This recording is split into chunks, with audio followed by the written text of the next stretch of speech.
Hello, everyone, and welcome to this Allyant webinar. Today, we are going to be discussing how to successfully prepare for a digital accessibility audit. Now, before we get started, I just want to let everyone know that please ask as many questions as you would like. You can use the functionality within the tool. There is a chat program within this, so please ask away. We will be getting to questions at the end of the webinar, so there will be a section to answer those. Also, just so everyone knows, is that you will be receiving a recording of this event. So that way it will be on our website. There will also be a form on the site so that you can ask additional questions. I know if you're anything like me, I tend to completely forget what questions I want to ask until 20 minutes after the webinar. So we want to make sure that everybody is prepared to answer your questions at any given time. So you will have time to do that as well. So that's basically it. I am going to be your moderator. Send all the questions to me. We'll sort it out in the back end and then answer those. And without further ado, let's talk today about today's presenters. So we are very fortunate today. So we have, first and foremost, Mr. Ben Cantlin with us, our Vice President of Client Services at Allyant, as well as Taylor Sullivan, our Customer Success Manager. These two gentlemen know more about digital accessibility than anyone I have ever met, both extreme professionals in the field. So I am going to leave it up to you, gentlemen. Take it from here, and I will reconnect with you at the end of the webinar as we start answering questions. Thanks, Scott. Thanks very much. Hi, folks. Thanks so much for joining us today. We're excited to be presenting to you. I hope that I know as much about running this slideshow as I know about accessibility. Then things should go okay. So, welcome to the new digital world. I'd like to just talk for a minute about why we're here and why we're talking about accessibility. As you all know, more and more we get our information and our services through websites and mobile apps and online portals. All of us every day are using our phones and our computers and whatever other devices we might have to learn what's going on in the world, to make decisions and to make, to shop or to take other services, take advantage of other services. So accessibility is all about equity, right? It's about people. For someone who uses assistive technology, for example, someone who is blind, or someone who's deaf, or someone who has a motion or a cognitive impairment, their ability to access information online can be impaired or prevented if the site or app that they're using is not accessible. So this is an equity issue. Someone who needs assistive technology but is on a relatively inaccessible site or app won't be able to get the information or follow through with the service request or shopping order that they want to do. So first and foremost, accessibility is about equity and treating all humans the same. A second piece, of course, of accessibility is legal compliance. As we all know, there are more and more lawsuits for being waged against, excuse my bumble there, being waged against organizations whose sites and apps are not accessible. At Allyant, we see these every single day. So it behooves you and every provider of a mobile site or an app out there to make sure that your site is accessible, not only because it's the right thing to do, but also to reduce legal risk. So how do organizations approach accessibility? More and more companies are approaching accessibility through a comprehensive accessibility audit. And that's what we're going to be talking about for the rest of today. So what is a digital accessibility audit? An audit is a review of a website and or mobile applications, any digital property, against the Web Content Accessibility Guidelines. Those guidelines help define the steps you need to take and the technology you need to use in order to make sure that your site is usable by a blind person who's using a screen reader or by a deaf person who can't hear what's going on and so needs to have text prompts, etc. The results of an audit are a set of issues, WCAG violations that are found on the site or the app. Those audit results get reviewed, and Taylor is going to go into that. And then with most clients, we find, and I think generally in the market, the audit is followed by a period of remediation where you are updating the code for your site and or mobile apps in order to remediate or fix the accessibility issues. Oftentimes, then that remediation is followed by QA by the audit experts to determine, did you do that fix right? Can this issue be closed? And can you move on from that issue? The goal of the remediation work is to resolve each and every accessibility issue found on your site so that none of your customers experience a blocker or even a sort of a mild irritation as they're traversing through your site or apps. So why is this important? We touched on this already, but briefly, it's important because if your site isn't accessible, then your users who need assistive technology will miss out on information and or services that you're providing. The experience can be extremely frustrating for that assistive technology user. And I have one simple example. There are a myriad of examples, right? There are hundreds of ways that accessibility problems can get in the way of that assistive technology user. One really simple example is text within an image. Let's say that you have an e-commerce site and you have a sale going on and you're announcing that sale with a banner right at the top of your main page. And embedded in that banner, in the graphic, is information that there's a 25% off sale.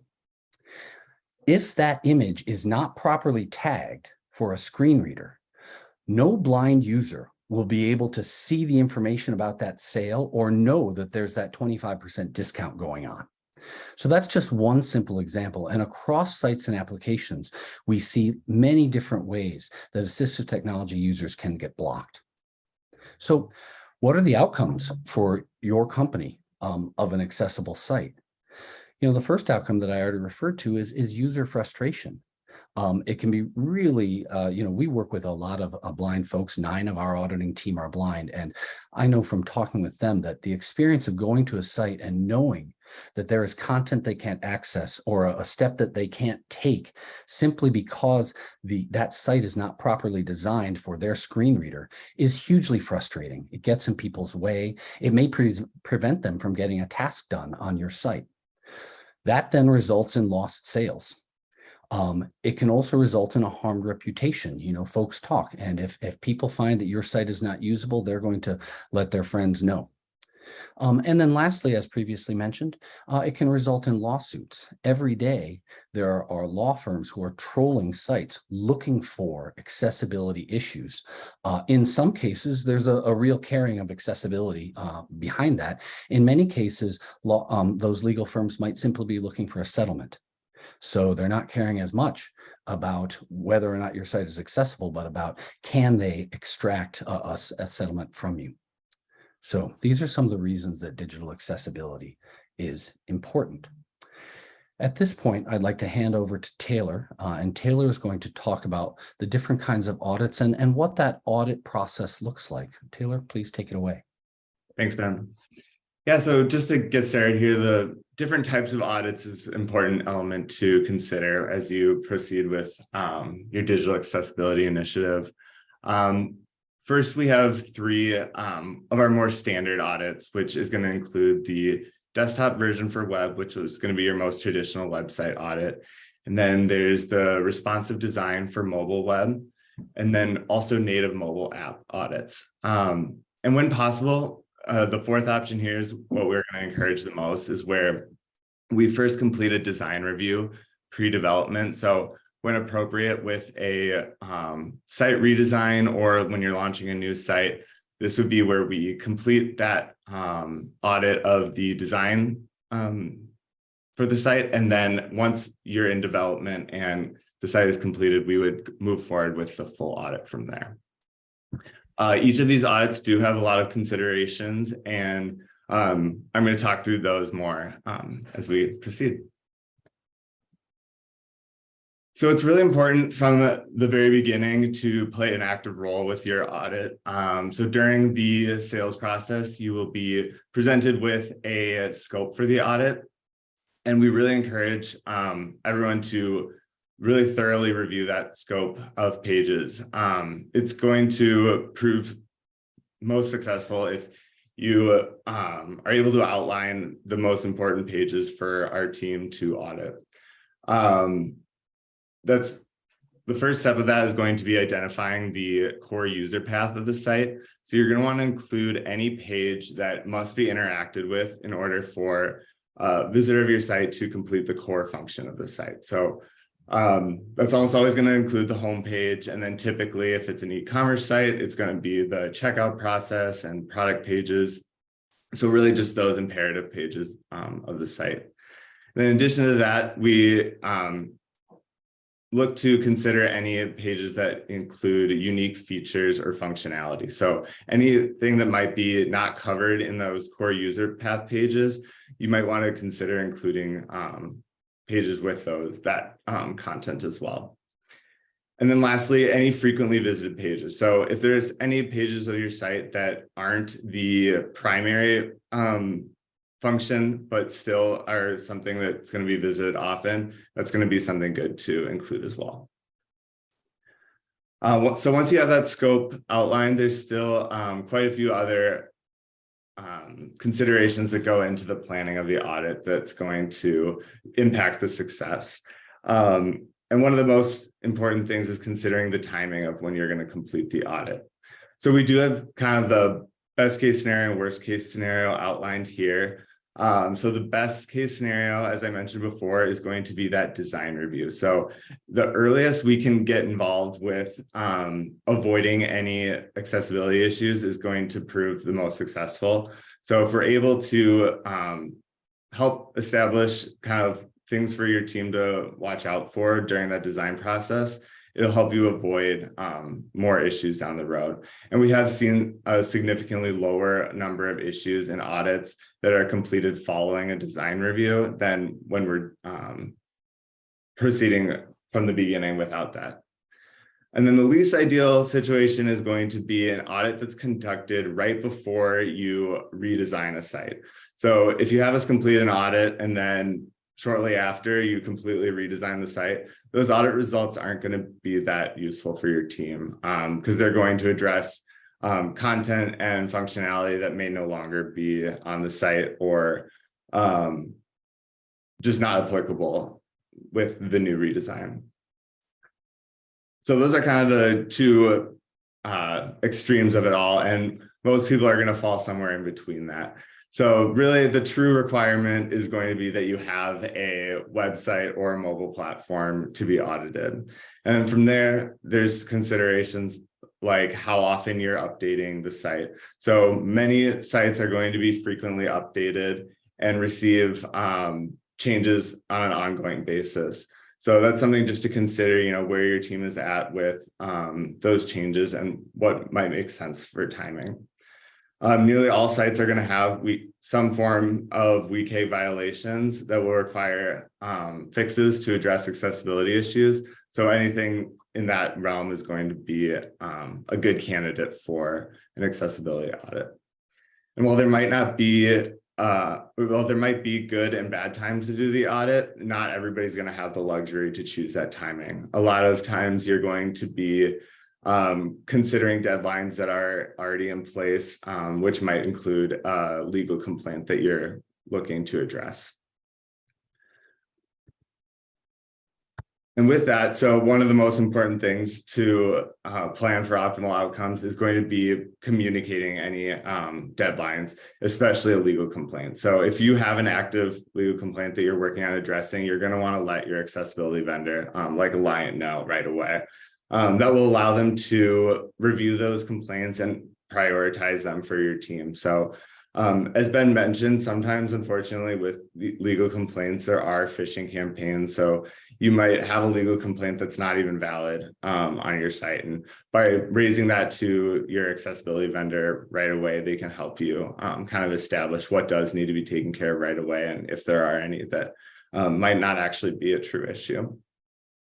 And then any other specific timeline. So if you're doing a design review, you're going to want to let the team know what when you're planning to begin development, or if you are in the process of a redesign, you'll want to let the team know when that will be completed. And this will just allow our teams to be on the same page and make sure we're working towards the same goals.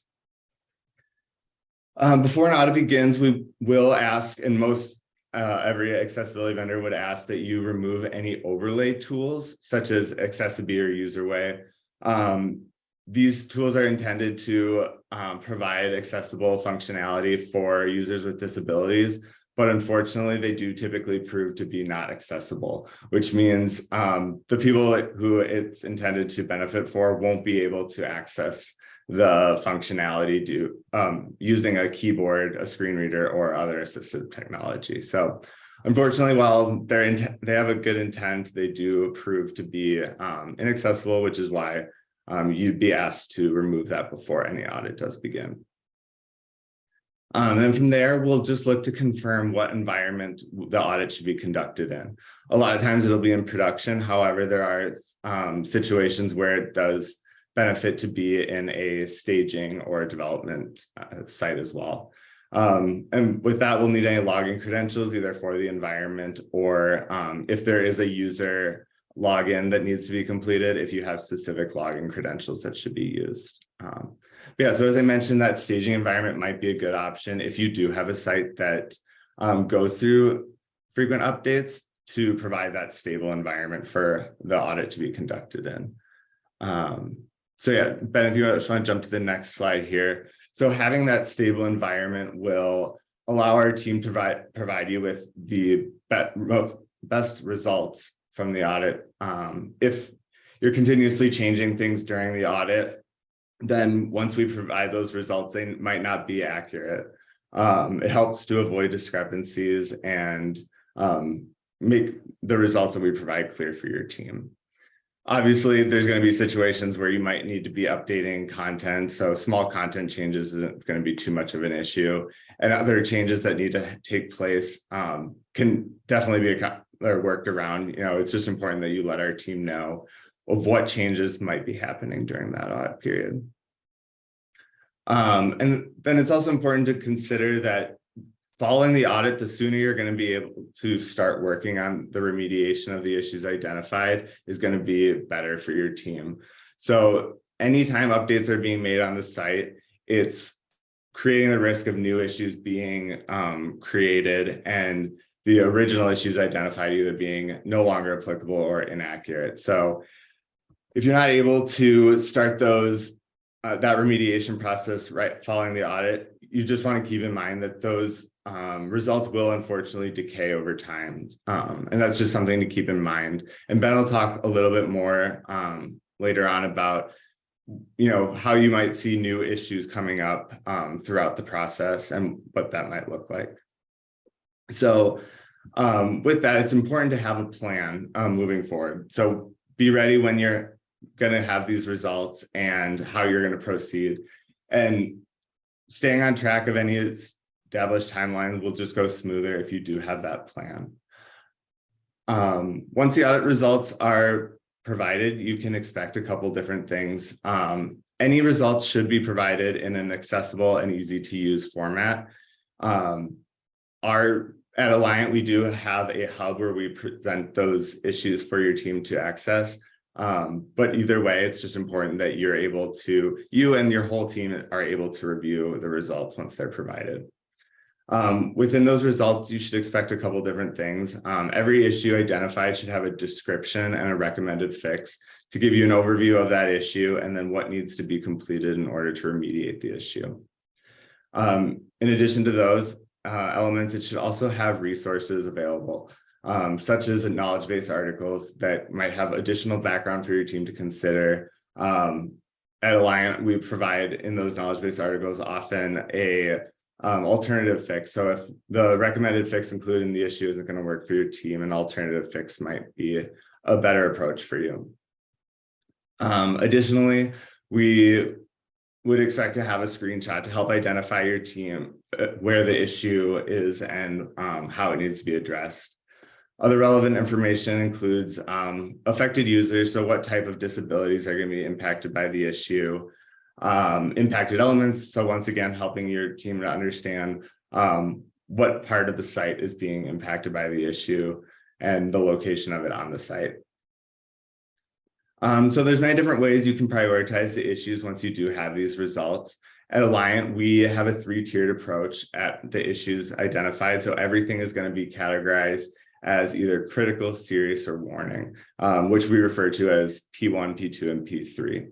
So the P1 critical issues and the P2 serious issues are going to be considered blockers that fully prevent somebody with a disability from utilizing your site. This helps clients prioritize by knowing like these issues are immediately going to prevent somebody from completing the core function of the site and should be addressed as soon as you're able, with critical issues being a bit more severe. The blocker issues tend to be a combination of different issues that inevitably will be a blocker. And then the third one is going to be our warning or P3 level issues. And while these aren't full blockers on the site, they are still violations of the web content accessibility guidelines and can prove to be issues that make the site more challenging for somebody with a disability, or might be considered more of an annoyance for them on the site. We do strongly encourage and recommend that all issues are addressed. While these can be used to prioritize, it's not to say that the warning level issues should be disregarded by any means. And Ben will talk a little bit about that more as we proceed, but just want to hit on that now. But so as you move forward with the results, having your key team is going to be a crucial component for your success as well. So for both the audit and remediation process, you're going to want to have this team established. And the team is going to first off consider or consist of a project manager. So somebody who can be your communication go-to, making sure that there's alignment between our team and yours, and that open communication can be maintained throughout the process. This person will always help to keep the process moving forward and keeping established timelines on track as well. And then you'll obviously have your developers involved, whether it is a vendor that you've outsourced or somebody within your own team. These will be the individuals implementing the fixes, and it will be very important for them to obviously be involved throughout this process, so they are understanding what needs to be done and are able to both implement the fixes up front as well as maintain these down the road as new changes are being implemented across the site. Then your content managers are going to be those who are responsible for updates made across the site. So these people are going to help ensure that the fixes are applied globally and maintained. So as new content is added to the site, it's going to be important that any recommended fixes that have been identified during the audit are applied, not just on the pages that are within scope, but also the pages outside of the scope. So it's one thing to get through all the issues that were identified in the audit, but it's to truly make your site accessible, you're going to want to make sure these are applied throughout the entire site. So no matter what page somebody's on, they're not going to run into accessibility issues. So a couple tips that we like to recommend just to keep in mind. Consistency is going to be crucial for your accessibility team. So making sure that you have the same team throughout the project. And then if you do have anybody joining the team or people swapping in and out of the team, to make sure everybody's on the same page. So if somebody new is joining the team, you'll always want to let us know to make sure they have access to all the audit results, the project background they need, and training. So at Allyant, we have a couple tools that you'd want to make sure that they're trained in on, which we're always happy to schedule some time to quickly brief people on where we're at and what they're going to need to know moving forward. And then keeping everybody on the same page. So again, that project manager role is going to be super important just to make sure that your team is all on the same page, and any information that we communicate to your team is being shared throughout the entire team or anybody who's working on the remediation. And then just working closely with your accessibility vendor. So making sure that either your full team or that project manager is keeping that communication open between our team and yours. And so one of the first steps with this is going to be the audit summary call. So We'll look to schedule a meeting after those audit results are delivered, and use that time to review some of the key findings. So maybe some areas that you're going to want to prioritize, or some of the most prevalent issues that were identified during the audit, and then answer any initial questions you guys have. So we do encourage that you review the results prior to that scheduled audit summary call, just so you have the background and you can come prepared with any questions. We're at Allyant, and I'm sure any other vendor is going to be more than happy to meet with you throughout the process, but having that initial call up front is really helpful to kind of get on the same page from the get-go and establish the path forward. So we do encourage your entire team, even if there's somebody who might be involved, might not be involved, it's just best to have everybody included on that audit summary call so they can get that information up front.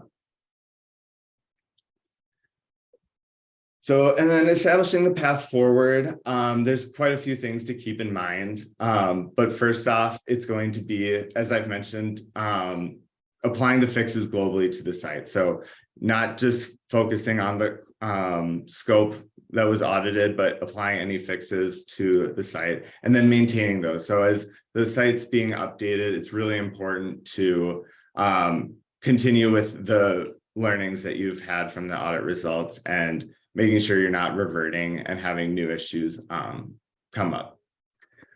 With that, we also encourage to avoid band-aids. You know, sometimes there's going to be ways where you can fix it in the interim, but the minute you make an update to the site, new issues are going to be presented. So anytime you can avoid that is going to be helpful for your team to maintain accessibility. And then, as I mentioned, keeping the learnings in mind as you proceed, and knowing too that accessibility isn't necessarily black and white all the time. So there is some subjectivity to it. So if a recommended approach isn't going to work for your team, always reach out and, you know, have that open conversation with your accessibility vendor to find what makes the most sense for your team, both now and moving forward with the fixes that have been recommended in the audit. And while this can be very overwhelming, you know, following the audit, you're going to have this, I mean, you don't know how many issues, but oftentimes there's going to be a good list of issues for you to tackle.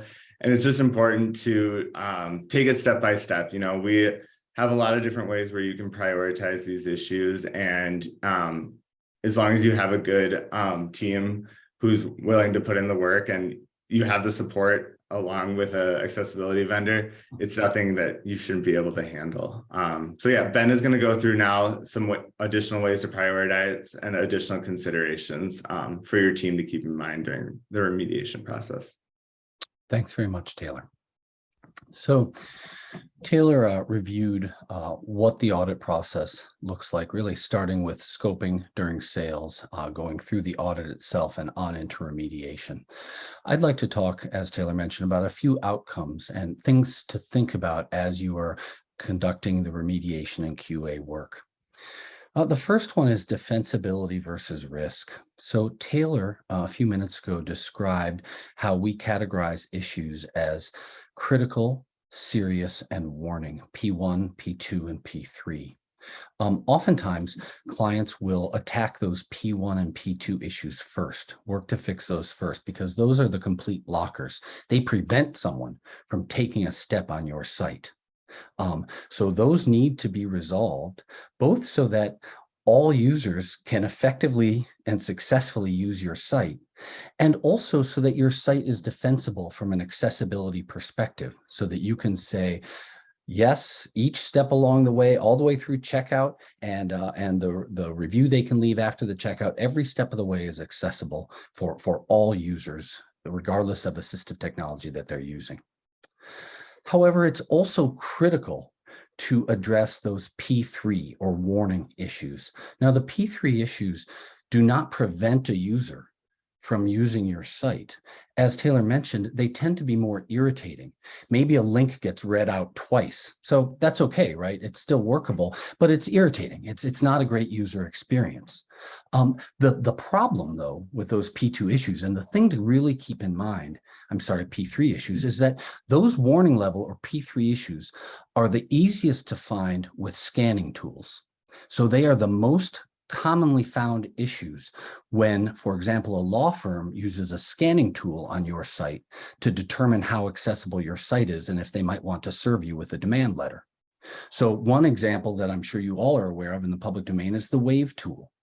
And again, when we have a potential client come to us who has received a demand letter or a lawsuit, the list of issues found comes straight out of the Wave tool. And again, most of those are going to be those warning level issues. So while they don't prevent a user from successfully completing tasks or getting information from your site, they do present added legal risk because they're the most common issues to be called out in a lawsuit or a demand letter. So those P3 issues need to be resolved for a somewhat different reason. They need to reduce that risk so that when someone runs a Wave tool on your site, they don't get a list of P3 issues because you have successfully resolved each one of those issues that was found during the audit. Another absolutely key area of consideration is third-party components. So the web is built on third-party components, right? Almost every site out there, except the most basic billboard site, includes, maybe it's a Google map, or maybe it's a search function, a sophisticated autocomplete search function that lives in the header on every single page.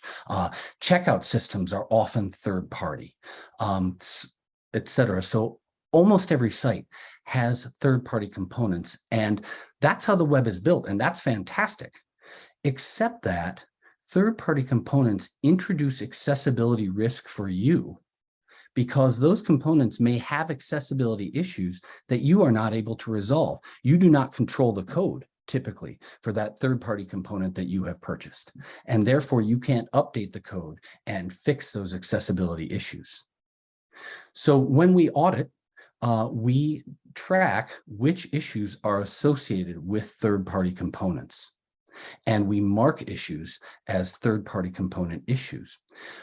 During the audit summary call and afterward, your CSM and our auditors who may join some of those calls will guide you through what your options are with those third-party components, and I'm going to talk to that briefly now. So one option is to work with the vendor to fix the accessibility issues. A lot of third-party component vendors are very interested in making their products accessible. They understand the challenges here and the benefits here just as well as we do. So you can work with them. You can provide the list of issues that our audit found. You can ask us to dig deeper into that third-party component and provide a more complete list of third-party issues. The challenge there, of course, is that you may be then paying us to do audit work for that third-party vendor. So that's something for your organization to consider. Another option is to have your team fix the issues. If you happen to have access to the code, the source code for the component, you can fix those issues. If you don't have access, you may be able to fix those issues with some post-load JavaScript, where that accessibility issue is fixed on the fly as the page is loaded. Those approaches, however, carry risk. The next time that component is updated by the vendor and you install the updated version on your site, any fixes that you have made, unless they were shared back with and incorporated by the vendor, any fixes that you have made will be wiped out and you'll need to fix them again, and those same fixes may not work. So fixing issues yourself on a third-party component carries risk and will involve future work almost certainly. A third option is to replace the component with something that provides the same functionality but is more accessible. We are happy to talk with you through this.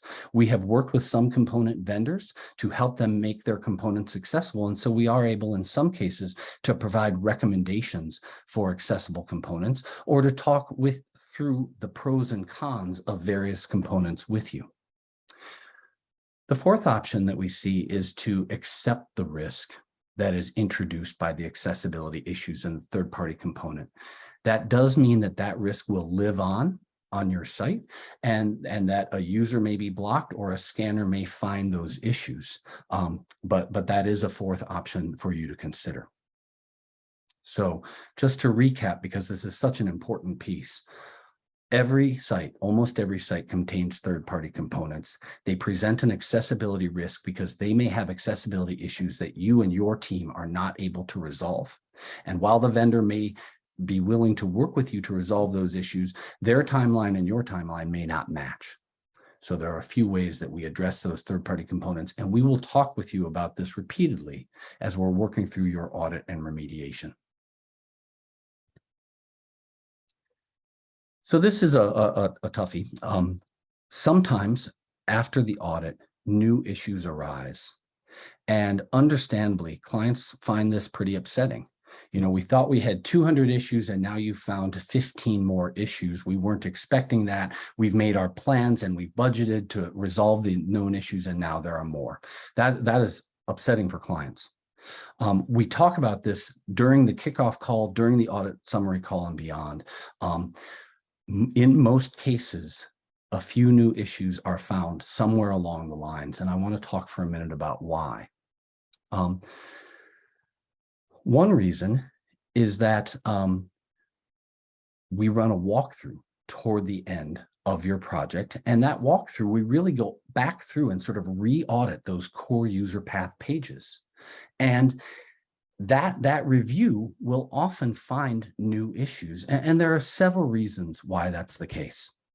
So the most common reason, frankly, is changes to your site or to your mobile app. We all know that one of the beautiful things about sites and apps, and also one of the challenging things, is that they change regularly. They can be updated easily and often to provide your users and your clients with new information, new functionality, new content that's important to them. But those changes can then introduce new accessibility issues. So that is the single biggest reason we see for new issues arising during QA, and in particular during that walkthrough that we do late in the QA and remediation process. Another reason for new issues is that the fix of one accessibility issue can expose another issue that underlies it that was previously hidden. So in that case, our auditors, because they were blocked by issue A, simply were not able to see issue B until issue A was fixed. That's the second reason. A third reason that we find new issues is that occasionally we miss an issue during the audit. We do our very best to hit 100% every time, but sometimes we miss an issue. If your site happens to have a lot of accessibility challenges and there are 300 issues, we might have a 99% hit rate and still miss those 3 issues. So that does occasionally happen. Our advice to you is really twofold. Be prepared for new issues to arise, particularly during walkthrough. Let your team know that at that 90% complete mark, they will probably see a few more issues. Simply knowing that that's coming can help a lot, so that it's not a surprise when a few new issues arise. It's also really important that all of your executive stakeholders know. If your executive team sees that there are 20 issues left, and then we do a walkthrough and there are suddenly 25, they might ask why. And so preparing them for this, make the expectation of a few new issues a part of your process so it doesn't come as a surprise and it doesn't overly impact your schedule.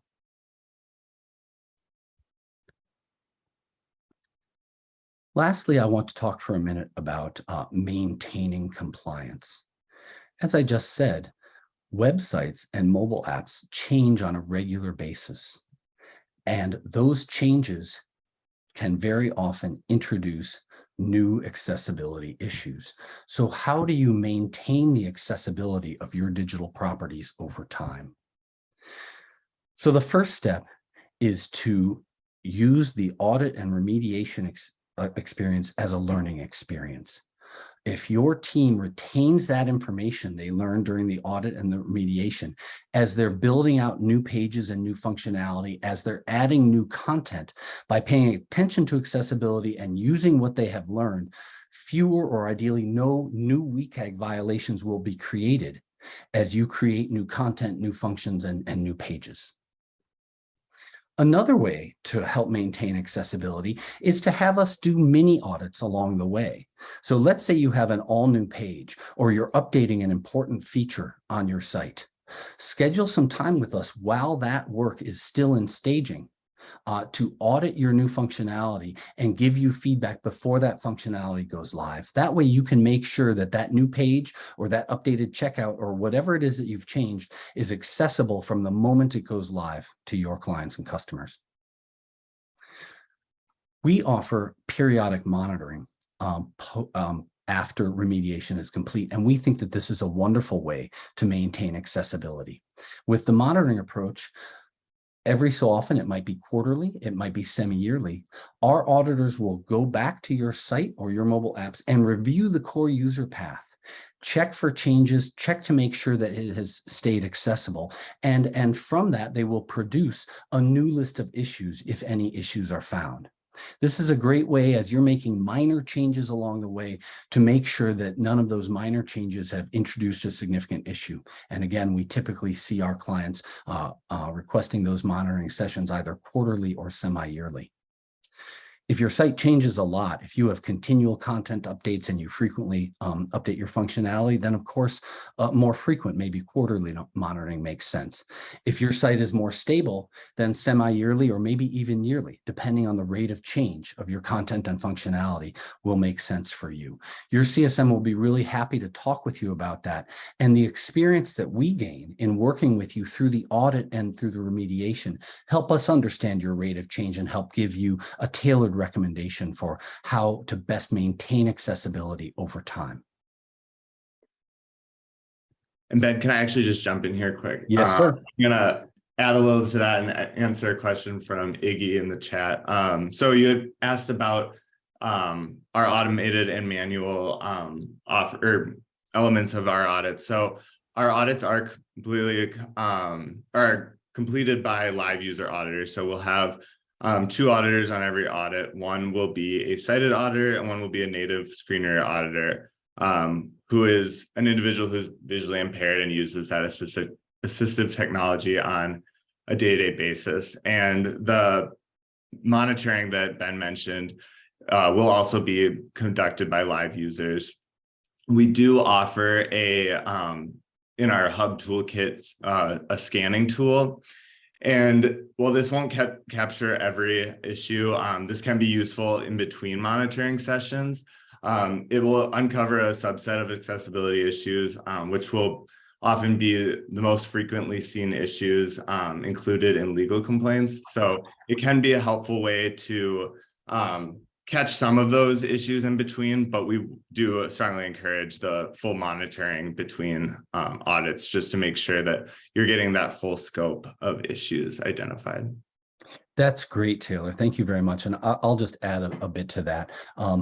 I think it's really great that you mentioned the live user audit. Folks, in case this wasn't clear earlier, every one of our audits, as Taylor mentioned, is conducted live. So we run a scanner, we run our own scanner at the beginning of your audit, but we know that 75% of issues, accessibility issues on a site are not found by that scanner. So we have a sighted and a blind or low vision auditor in every single engagement, live auditing your pages to make sure that every issue is caught. That's a great thing to call out. Thank you, Taylor. I also want to follow up with what Taylor said about the scanner. Our Hub Toolkit does include a scanner. It's an excellent scanner. It finds more issues than most scanners on the market, but nonetheless, it is limited to something like 25% of the typical issues that we find on a site.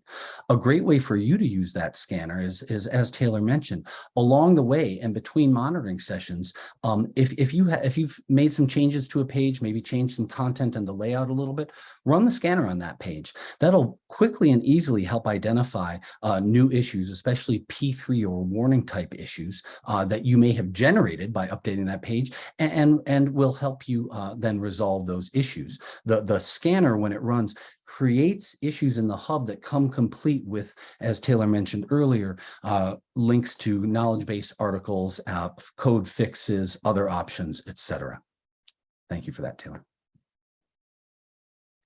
We've now reached the Q&A portion of our discussion. So we welcome questions. Scott, you may have a list going. We do. So I'm going to give you the first one. Now, you covered this actually in part of the webinar, but I think you've obviously caught someone's attention here. It reads, I have a third-party search component in the header on every page of my site that is that has a known WCAG violation. What are my options? So that's, yeah. So what happens in that particular case is that, obviously search is really important for certain sites, depending on how you're going. Some sites are so massive that you have to use search. What are the options if their current search doesn't work? Right. So that's a good question. And we have seen this again and again. Like Scott said, search is so critical. And there are wonderful third-party search components out there that, will do autofill and will drop a modal down with a list of near matches, et cetera. And that's wonderful functionality for your users as long as they can access it. So I think the first step there, after talking with us to really understand what are the issues that we're seeing in that search field, the first step is really to talk to your vendor. It is a bigger step to change vendors, as you all know. So the first step is to talk with your vendor. We're concerned about this. This is adding risk to us and to every one of your clients. Here are the issues that were found in audit of your search component. Are you ready and willing to attack these and fix them in relatively short order so that we and all of your clients can become more accessible? I think if the vendor is willing to do that and make good faith and fairly rapid efforts, that's a very good approach. A second approach is to, as I mentioned, fix issues yourself. Sometimes you might do that as an interim step. Let's say the vendor has agreed to fix accessibility issues and they've given you an estimate of 3 months.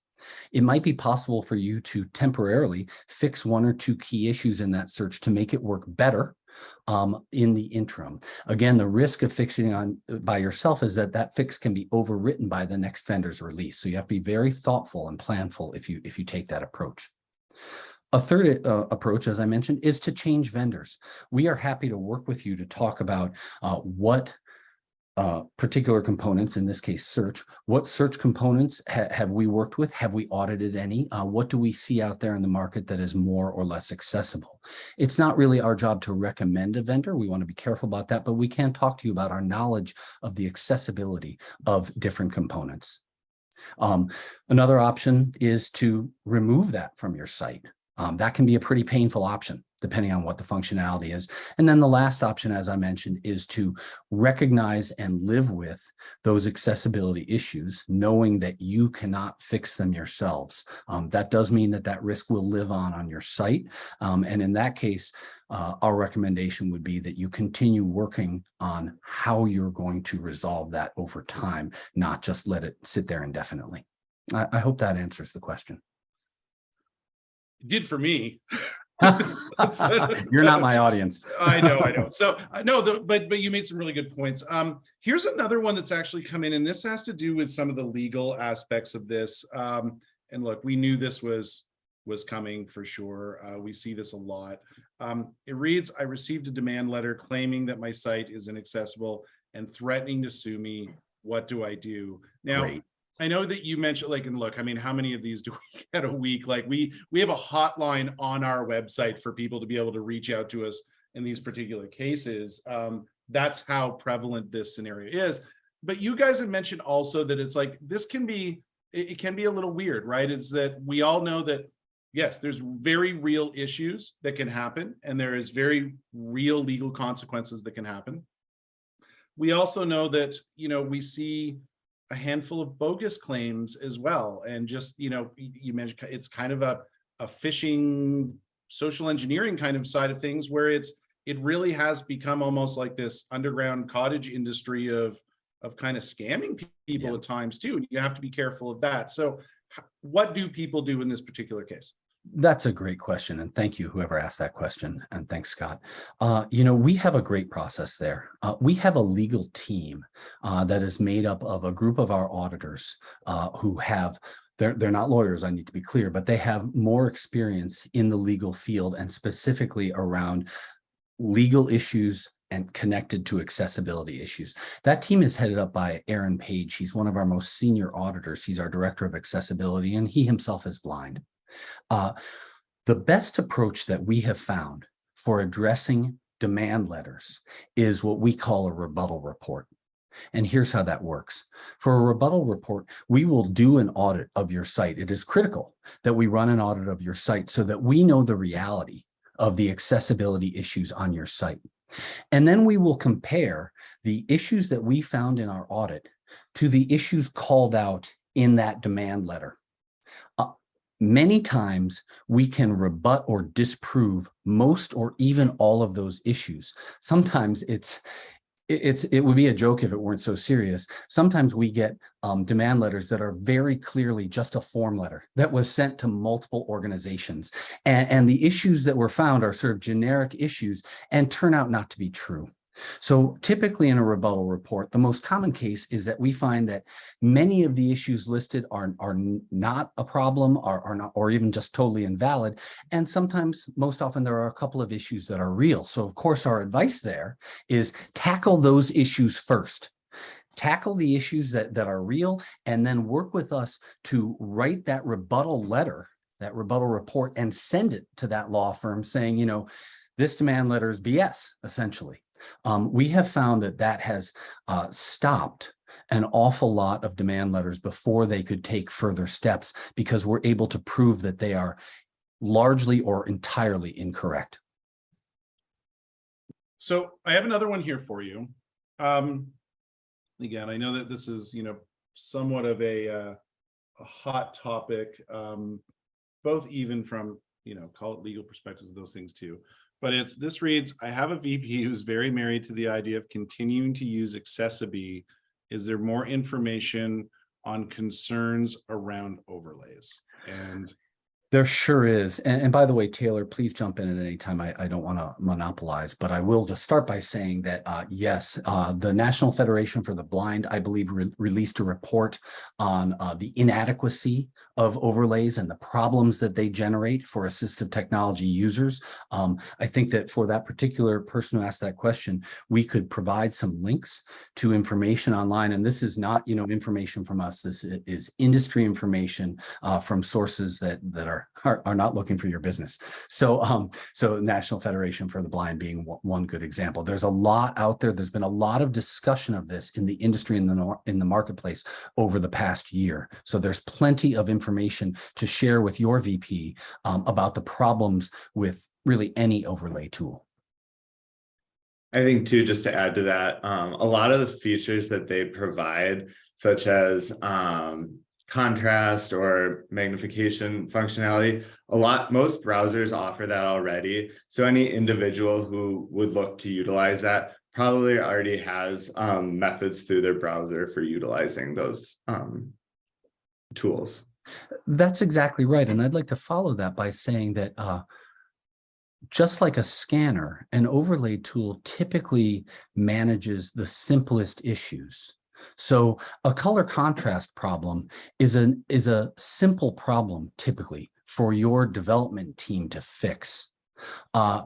Overlay tools don't typically manage those more complex issues, the P1s and P2s that are true blockers for your users. So not only do overlay tools typically introduce accessibility issues and are recommended against by sort of major players in the industry, but also they don't resolve some of the toughest issues that your site might contain. all right, so I'm going to ask you guys a question that I've kind of put together on my own from just some of the feedback I see coming in as far as other questions as well. And Ben, you had just kind of touched on this as far as, you know, the development teams, and we discussed a lot about working with development teams. I think one of the questions that does come up in, call it, our daily lives and working in accessibility is that if a company has an extremely mature development process, something that is like, you know, highly defined, has been around for a long time, they have a way of doing things. How do we interface with those existing processes? Because I think that's also one of those, you know, how do we work all together? Because it's, you know, sometimes it's like if there is a development process and then ours falls outside of the development process or vice versa, how do we bridge that gap? Taylor, you want to start? I was going to have you start. All right, I'll start. I was actually just looking for the link for the National Federation of the Blind. Oh, okay, great. Thank you. Great. So yeah, we work with a wide range of organizations, as you would imagine, from mom and pop shops to Fortune 100 companies. And those organizations have huge differences in their development teams, ranging from, one part-time developer to teams that are using an agile methodology and have been established for many years and include dozens or even hundreds of developers. So we adjust our style of working to fit your style and what your dev team needs. So for example, with a more mature dev organization, some of the things we often do, we might schedule periodic pre-scheduled QA to match your sprints. So if you do 2-week sprints that end on a Thursday, we're going to QA everything that you remediated in your last sprint on Friday, so that when your team comes back on Monday morning, their QA results are done. And as they're starting their next sprint, they know what they completely finished in the last sprint, what may be only partially complete and has a little more work to do, and they can get that done and move on into the next sprint. We also offer integration with Jira, so that the results from our Hub software can be delivered automatically to Jira, and changes that you make in Jira can be delivered back to Hub, so that if you prefer to use Jira for your development organization, and so many companies are already doing so, we can interface with that automatically. There's a quick setup that we do early in our relationship with you, and then results flow back and forth between Hub and Jira as we and your team make changes as we progress through the remediation. So we're really experienced at working with all sorts of different dev organizations. We work with internal development organizations. We work with agencies or other consulting firms. We work with offshore external development organizations. And I think we have a good process, and we work to meet the needs of your dev team and how they best work. So I have one question left. We have about 3 minutes left in this 60-minute webinar. I want to make sure that we're just conscious of everyone's time. We don't want to run over. I know that everyone probably has other meetings to get to. And again, please visit our website. You will be getting a recording of this webinar as well, so you can ask questions through that. Any questions we didn't get to, we'll also have our team reach out to you directly after this webinar and make sure that we're answering those. This is a pretty easy one, but one that is like we see show up all the time, and it's the third-party app claims that they are ADA compliant, but there are issues from the app on our audit report. I reported it to the app provider, but they said, just ignore it. How should I handle that? We see that a lot. It happens all the time. Yeah. And I can speak to someone that works in that field too, is that it's the dealing with third-party apps, is that constantly when you read their own websites, they're 100% compliant, absolutely accessible. And the minute it goes through an audit, it's absolutely not. So how do you deal with that? One approach that we recommend is suggesting to the third party that setting up a call with us to talk through the issue. So then we can explain it to them as we explained it to you, but sometimes just making that suggestion makes them realize that you're serious about it and you want to take action to make sure it's correct. That's right. And we are happy to work with that vendor. We have worked directly with a variety of third-party component vendors. The one that pops right to my mind is a chat vendor, to ensure that their components are accessible. Again, as I said before, if we are on a call with you and your vendor, we are happy to do that. As Taylor said, we have found that those can be very productive. That is typically happening under your support contract. So something for you to be thoughtful about. Sometimes we might have that first call with you and your vendor, and then we can work to contract with that vendor to deliver a full audit directly to them and work with them to remediate and QA their component to make it more accessible. But circling back to what Scott said at the beginning, it's absolutely true that virtually every component claims that they're 100% accessible, and the vast majority are not. Gentlemen, thank you so much for the webinar today. Thank you for everyone that joined us. For any information on this, please visit our website at allyant.com. There are forms on the site. Please book a free consultation. We'd love to chat with you about this. Also, email us info@allyant.com or call us. You know, it's like we're here to answer the phones. Give us a call, 1-800-563-0668. Any way that you want to get a hold of us, you know, slip into our DMs. I don't know. That's what the kids say. I don't know how this works anymore.